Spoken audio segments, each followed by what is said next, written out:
момчета. Здравейте. Как сте? Здравейте. Аз съм много добре момче. Аз много харесвам. Тази Елка много ми харесва и много е хубав, много е красивен. Нали малко кривичка? Малко му изглежда... Момент, Митко, капанар!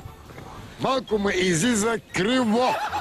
Не е добре правилно Елката. Разположи ми. Елката. Защо не е сложено добре правилно? Еми, защото някакво Няма Ами украшение. тя нали е естествена? не е естествено. Няма украшение. Ти какво мислиш за Елката? Няма нещо, такива жълти работи. Украшения няма. Жълти, такива да светат. Отгоре малко крива е.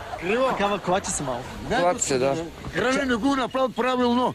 Той го взема, антиконти го направил. Виж ли? То би трябваше да бъде правилно нагоре.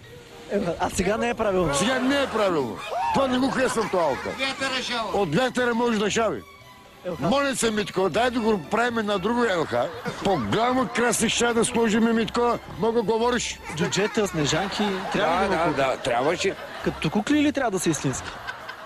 Не като истински, пак естествени, обаче малко по-красни да светат. Това ли са Елката? Да. Има ли настроение в Пловдив коледно? Да, разбира се. А Елката така като е малко скъдно украсена? Украсено ще го направим с Митко заедно, ако бяхме Нини Хмет. Вие имате ли амбиции да влизате в политиката? Да, разбира се, има антиконти. Така. И от каква партия? Митко, какво ще кажеш ти за тази работа? Аз съм съгласен с теб. Политици ще ставате, депутати. Депутати, да. Направо тим. Ти направо тим. Какво ставате? Тим. Тим. Я каже тим. Тим. Тим. Отбор, бе. Отбор. А вие сте тим Това двамата. беше от отбора, да, отбора. Тим! Тим. Тим. Кога ще стане ясно дали ще влизате в някоя листа на партия за парламентарните избори? Митко, говорите, че малко съм пиян. За парламентарните избори. Премонти, кога беше? Юни? След 2 години. След 2 години. Ще влизаме там.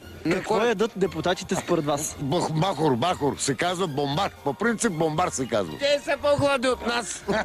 За господаря на ефира от Пловдив Густомир Велков. И весело посрещна новата година. Стане, бе, да. Стана густото, да. Пуснете го, бе. Да, ще го пуснем как? Тук скоро да смяхме.